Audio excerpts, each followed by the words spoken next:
എങ്ങനെയൊക്കെ? സർവ്വമതങ്ങളിലും നിങ്ങൾ നോക്കിക്കോളൂ, സർവധർമ്മങ്ങളിലും നമ്മൾ നോക്കിക്കഴിഞ്ഞാൽ ജ്യോതിസ്വരൂപനായ പരമാത്മാവിൻ്റെ ചിത്രം വെച്ച് പൂജയും ആരാധനയും ഏതെങ്കിലും ഒരു വിധത്തിൽ ചെയ്യുന്നുണ്ട്. അപ്പം നമ്മൾ പറഞ്ഞു ശിവക്ഷേത്രങ്ങളെക്കുറിച്ച്. അതേപോലെ നമ്മൾ നോക്കിക്കഴിഞ്ഞാൽ ക്രിസ്ത്യാനിറ്റിയിൽ നിങ്ങൾ കണ്ടിട്ടുണ്ട്, അവർ മെഴുകുതിരി കൊളുത്തും. ഗോഡ് ഈസ് ലൈറ്റ് എന്നാ പറയുക, ദൈവം വെളിച്ചമാകുന്നു. ഗോഡ് ഫാദർ എന്നാ വിളിക്കണേ. ക്രിസ്തുവും അങ്ങനെയല്ലേ നിൽക്കണേ, ദൈവം വെളിച്ചമാകുന്നു. പിതാവേ എന്നാ വിളിക്കണം. ആരുടെ പിതാവ്? ആത്മാക്കളുടെ എല്ലാം പിതാവാണ്. അപ്പൊ എല്ലാവരുടെയും പിതാവ് ആരാണെന്നർത്ഥം? ഒരേ ഒരു ജ്യോതിസ്വരൂപനായ പരമായി. ഈ ആത്മസ്വരൂപത്തിൽ വീട്ടിലിരുന്നപ്പോൾ നമ്മളെല്ലാം ഒരുപോലെയായിരുന്നു. പക്ഷെ ഈ നാടകശാലയിൽ ഭൂമിയിൽ വന്നപ്പോഴാണ് നമ്മളെല്ലാം പല പല വിഭാഗങ്ങളിലേക്ക് പോയത്. കാരണം ഈ വണ്ടി എവിടെ ഉണ്ടാക്കിയോ അല്ലേ, ആ പേരിൽ നമ്മൾ അറിയപ്പെടുന്നു. പക്ഷേ എല്ലാ ധർമ്മസ്ഥാപകരും നിങ്ങൾ നോക്കിക്കോളൂ, ഖുറാനിലും പറയുന്നുണ്ട് നൂർ അല്ലാഹു എന്നാ പറയുക. അല്ലാഹു നൂറാണ്. നൂറെന്ന് പറഞ്ഞാൽ വെളിച്ചം, പ്രകാശങ്ങളുടെ എല്ലാം പ്രകാശം. അങ്ങനെ ഒരു വാക്കുണ്ട്, പ്രകാശങ്ങളുടെ എല്ലാം പ്രകാശം. ആരാ പ്രകാശങ്ങൾ? ആത്മസ്വരൂപങ്ങൾ. എല്ലാ പ്രകാശങ്ങളുടെ എല്ലാം പ്രകാശമായ പരമാത്മാ, അതാണ് അല്ലാഹു എന്നാ പറയുക.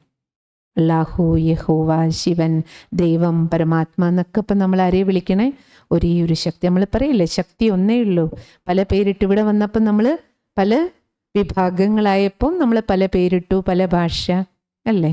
പക്ഷേ നമ്മളെല്ലാം ആരുടേതാണ്? നമ്മളെല്ലാം ഒരാളുടേതാണ്. അതുകൊണ്ട് നമ്മളെല്ലാം ഒന്നാണ്. എങ്ങനെ? ആത്മസ്വരൂപത്തിൽ ഒന്നാണ്. ആത്മസഹോദരങ്ങളാണ്, ഒരു പരമാത്മാവിൻ്റെ മക്കളാണ്. നമ്മൾ നോക്കി ഗുരുനാനക് സ്വാമിജിയും അതാണ് പറഞ്ഞത്, ഏക് ഓങ്കാർ, ഈശ്വരൻ ഒന്നേയുള്ളൂ, അത് ഓങ്കാര രൂപിയാണ്, ജ്യോതിസ്വരൂപമാണ്. അപ്പം നമ്മൾ നോക്കുകയാണെങ്കിൽ സർവധർമ്മങ്ങളിലും ഒരു തരത്തിലല്ലെങ്കിൽ മറ്റൊരു തരത്തിൽ ദീപത്തെ ആരാധിക്കുന്നുണ്ട്. ആര്യ സമാജത്തിൽ ദീപം മാത്രം വെച്ചിട്ട് പൂജയുണ്ട്. അവരുടെ ക്ഷേത്രത്തിൽ വേറൊന്നുമില്ല. നമ്മൾ ശ്രീകോവിലിൽ ഏതെങ്കിലും ഒരു മൂർത്തിയെ വെക്കുന്നതിന് പകരം അവരെന്താ ചെയ്യുക? വെളിച്ചം മാത്രം വെച്ചിട്ടുണ്ട്. അപ്പോൾ ഇതിൽ നിന്നെല്ലാം നമ്മൾ എന്താ മനസ്സിലാക്കേണ്ടത്? ഇതെല്ലാം ഓരോ പ്രതീകങ്ങൾ മാത്രമാണ്. യഥാർത്ഥത്തിൽ ആ പ്രകാശത്തിൻ്റെ പ്രതീകങ്ങളായിട്ട് നമ്മൾ വിളക്കും മെഴുകുതിരിയും അല്ലേ ഒക്കെ വെക്കുന്നു എന്നേ ഉള്ളൂ. ഇന്നും നമ്മൾ നോക്കൂ, വീട്ടിലൊരു നല്ല കാര്യം ചെയ്യണേ ആദ്യം എന്താ ചെയ്യുക? എന്തൊരു ഉദ്ഘാടനം ചെയ്യണമെങ്കിൽ എന്താ ചെയ്യുക? അപ്പോൾ ആരെ സാക്ഷി? നമ്മൾ എന്നിട്ട് പറയില്ല അഗ്നി സാക്ഷി എന്നാ പറയാ. ആരെയാണ്? ആ അഗ്നിയെ, പരമജ്യോതി സ്വരൂപനായ ഭഗവാനെ നമ്മൾ വിളിക്കുകയാണ്. ഭഗവാനെ അങ്ങ് വരൂ, വന്ന് ഈ കാര്യം മംഗളകരമായി നടത്തിത്തരൂ. അപ്പോൾ ചെയ്യിപ്പിക്കുന്ന ആളെ, നമ്മുടെ ആത്മനാഥനെ ഓർമ്മിക്കാൻ വേണ്ടിയിട്ടാണ് നമ്മളെല്ലാവരും ഏത് ചടങ്ങും ആരംഭിക്കുമ്പോൾ ഒരു പ്രാർത്ഥന, ഒരു ദീപം തെളിയിക്കൽ. അപ്പം ഇതിൻ്റെയൊക്കെ ആവശ്യകത എന്താണ്? നമുക്കറിയാം നമ്മൾ മനുഷ്യർ അപൂർണരാണ്. പൂർണ്ണതയുള്ള ഒരാളെ നമ്മൾ വിളിച്ചു വരുത്തി നമ്മുടെ കൂടെ വയ്ക്കുമ്പോഴേ അപൂർണമായ ആൾക്ക് പൂർണ്ണതയിലെത്തണമെങ്കിൽ പൂർണ്ണമായ ആളുമായി കണക്റ്റഡ് ആയിരിക്കണം. അപ്പോഴേ നമ്മൾ ചെയ്യുന്ന കാര്യങ്ങളിലും പൂർണ്ണത ഉണ്ടാക്കുകയുള്ളൂ, പെർഫെക്ഷൻ ഉണ്ടാവുള്ളൂ, ലക്ഷ്യത്തിലെത്തുള്ളൂ. അതിനു വേണ്ടിയിട്ടാണ്. അപ്പം അങ്ങനെ നമ്മൾ നോക്കുമ്പോൾ സർവ്വ ആത്മാക്കളുടെയും മാതാപിതാ സർവ്വധർമ്മങ്ങളിലും ഈ ചിത്രത്തിൽ കാണിച്ചിരിക്കുന്ന ഈ ഈശ്വരീയ വിശ്വവിദ്യാലയത്തിൻ്റെ സ്ഥാപകൻ ബ്രഹ്മ ബാബ, അദ്ദേഹത്തിനും ജ്യോതി സ്വരൂപനായ പരമാത്മാവിൻ്റെയും അതേപോലെ താൻ ഒരു ആത്മാവാണെന്ന അനുഭവവും പരമാത്മാവിൻ്റെ ദർശനവും അദ്ദേഹത്തിന് ലഭിച്ചു. അങ്ങനെ ആത്മജ്ഞാനവും പരമാത്മജ്ഞാനവും ലഭിച്ചപ്പോൾ അദ്ദേഹം കുടുംബസമേതം, നിങ്ങളെല്ലാവരും ഇന്ന് എങ്ങനെയാണോ വീട്ടിൽ നിന്ന് വന്നത് അതേപോലെ അദ്ദേഹം ഒരു വജ്ര വ്യാപാരിയായിരുന്നു, കോടീശ്വരനായ ബിസിനസ്മാൻ, അത്ര നല്ല സ്വഭാവ സംസ്കാരമുള്ള ഒരു കുടുംബസ്ഥൻ.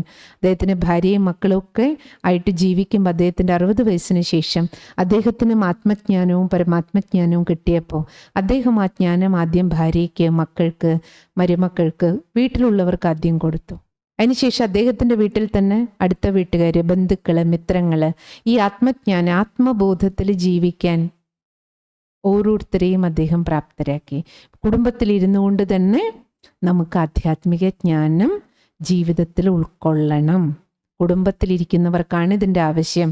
കാരണം കുടുംബത്തിലിരിക്കുമ്പോഴാണ് കർമ്മയോഗികത്തിലാണ് ബാറ്ററി പെട്ടെന്ന് ഡിസ്ചാർജ് ആകണേ. അപ്പം കർമ്മയോഗികൾക്കാണ് പരമാത്മാവുമായി കണക്റ്റഡ് ആക്കേണ്ടത്. അതുകൊണ്ട് ആധ്യാത്മിക മാർഗം അദ്ദേഹം ഈ ഈശ്വരീയ വിശ്വവിദ്യാലയത്തിൻ്റെ സ്ഥാപന ചെയ്തത് സ്വന്തം വീട്ടിലാണ്. അദ്ദേഹത്തിൻ്റെ വീട്ടിലിരുന്നു കൊണ്ടാണ്. വീടാണ് ഇന്ന് വിശ്വം മുഴുവനുള്ള ബ്രഹ്മകുമാരീസിൻ്റെ കേന്ദ്രങ്ങളായി ഇന്ന് മാറിയത്. ഇന്ന് 145ഓളം രാജ്യങ്ങളിൽ ഇതിൻ്റെ സേവനമുണ്ട്.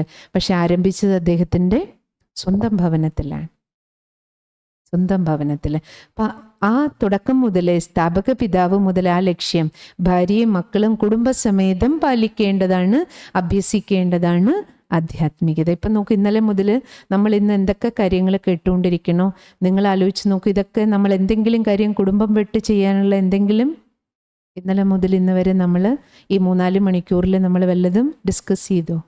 കാരണം ഈ ബാറ്ററി ഈ വണ്ടിക്കുള്ളിൽ ഇരിക്കുമ്പോൾ നമ്മൾ ഈ വണ്ടി ഓടിക്കാനും നമുക്ക് ചാർജ് ആവശ്യം. അല്ലെങ്കിൽ പിന്നെ എന്തിനാ ചാർജ് ചെയ്യണം? വണ്ടി ഓടിക്കാനാണ് ചാർജ്. കർമ്മം ചെയ്യാതെ മിണ്ടാതിരിക്കുന്നവർക്ക് ചാർജ് എന്തിനാണ്? ആരോടും ഇടപഴകുന്നില്ല, അപ്പം ചാർജൊന്നും പോവില്ലേ? ആൾക്കാരുമായിട്ട് ഇടപഴകുമ്പോഴാണ് നമ്മുടെ ഉള്ളിൽ കിടക്കുന്ന പ്ലസ്സും മൈനസും ഒക്കെ പുറത്ത് വരണം. ആണോ അല്ലേ? ഒറ്റയ്ക്കിരിക്കുമ്പോൾ ഞാൻ രാജാവാണെന്ന് നമ്മളെല്ലാവരും വിചാരിക്കും. പക്ഷെ നമ്മുടെ ഉള്ളിൽ ഞാൻ രാജാവാണോ അടിമയാണോ എന്ന് എങ്ങനെ അറിയുക? നമ്മൾ കൂട്ടായ്മയിൽ, കുടുംബത്തിൽ ജീവിക്കുമ്പോൾ, കൂട്ടായ്മയിൽ ജീവിക്കുമ്പോൾ 5 പേര് 10 പേര് 50 പേര് 500 പേരോടൊപ്പം ഇടപഴകുമ്പോഴാണ് നമ്മുടെ ഉള്ളിലുള്ള പ്ലസ് മൈനസ് പുറത്തേക്ക് വരുന്നത്, അല്ലേ?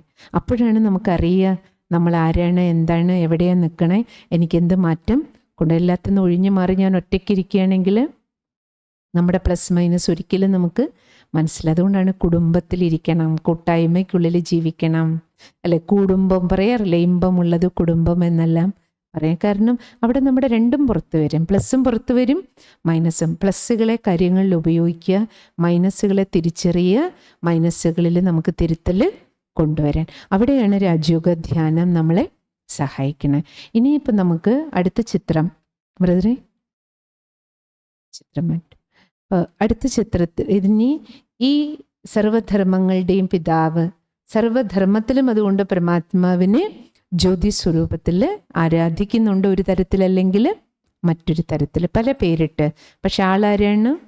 നമുക്ക് ഓർമ്മ വേണം, അല്ലെ? ആ പരമസത്ത നമ്മൾ ഏത് പേരിട്ട് വിളിച്ചാലും, അത് ശിവൻ എന്ന് വിളിച്ചാലും കൃഷ്ണൻ എന്ന് വിളിച്ചാലും ദേവി എന്ന് വിളിച്ചാലും. ഇപ്പോൾ ഒരു വീട്ടിൽ തന്നെ നിങ്ങൾ നോക്കൂ, നിങ്ങൾ 4 പേരൊരു വീട്ടിലുണ്ടെങ്കിൽ ചിലപ്പോൾ അച്ഛന് ശിവനെ ആയിരിക്കും ഇഷ്ടം, അമ്മയ്ക്ക് ദേവിയായിരിക്കും, മോന് കൃഷ്ണനെ ആയിരിക്കും, അടുത്ത ആൾക്ക് ആഞ്ജനേയനായിരിക്കും. 4 ആൾക്ക് 4 ഇഷ്ടമൂർത്തി ഉണ്ടാവും. പക്ഷെ നമ്മൾ ഓരോരുത്തരും എന്ത് പറയും? എൻ്റെ ശിവനാ വലുത്. അടുത്ത ആൾ എന്ത് വിചാരിക്കും? എൻ്റെ കൃഷ്ണനാ വലുത്, അല്ല എൻ്റെ ദേവിയാണ്, അല്ലല്ലോ എൻ്റെ ആഞ്ജനേയനാണ് ഏറ്റവും ശക്തി. അവരവർക്ക് അത് തന്നെയാണ്. ഇതെല്ലാം നമുക്ക്, അല്ലേ, കാണാൻ വേണ്ടി നമ്മൾ ഉപയോഗിക്കുന്ന, അല്ലേ, ഉപാസന മൂർത്തികൾ മാത്രമാണ്. ഏത് ഇപ്പം കൃഷ്ണൻ്റെ രൂപത്തിൽ ഫോട്ടോയിൽ നോക്കിയാലും, ആഞ്ജനേയൻ്റെ ഫോട്ടോയിൽ ആണെങ്കിലും, ശിവലിംഗ രൂപത്തിലാണെങ്കിലും, നമ്മൾ ഏത് രൂപത്തിൽ നോക്കിയാലും തരാൻ ഒരാൾക്കേ പറ്റുള്ളൂ. നൽകുന്ന ആളാരാ? നമ്മൾ 4 ആൾ 4 ചിത്രം വെച്ചു എന്ന് മാത്രമേ ഉള്ളൂ. തരുന്ന ആള് ആൾക്കും അറിയാം. ഈ 4 ചിത്രത്തിലൂടെ നമ്മൾ വിളിക്കുന്നത് ആരെയാണ്? ദാതാവിനെയാണ്. അപ്പം നൽകുന്നത് ദാതാവാണ്, നൽകുന്നത് ദാതാവാണ്. ഇപ്പം ടാങ്കിൽ വെള്ളം ഉണ്ടെങ്കിൽ നമ്മൾ വീട്ടിൽ ഏത് പൈപ്പ് തുറന്നാലും എല്ലായിടത്തേക്കും കിട്ടും. പക്ഷെ ടാങ്കിലാണ് വെള്ളം, അവിടുന്നാണ്, അല്ലേ, നമ്മുടെ അടുത്തേക്ക് ലഭിക്കുന്നത്.